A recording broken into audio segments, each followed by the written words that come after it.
These are ground cherries, y'all. I finally found out where I planted them. There's some more over here. There's some more over here. I found my ground cherries right next to my plantain over here. Yeah, how about that? Things happen when the rain comes.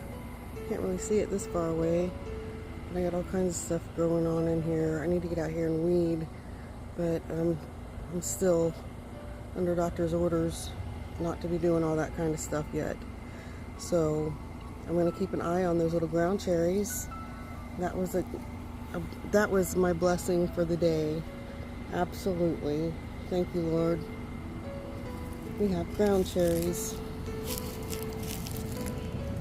Ground cherries.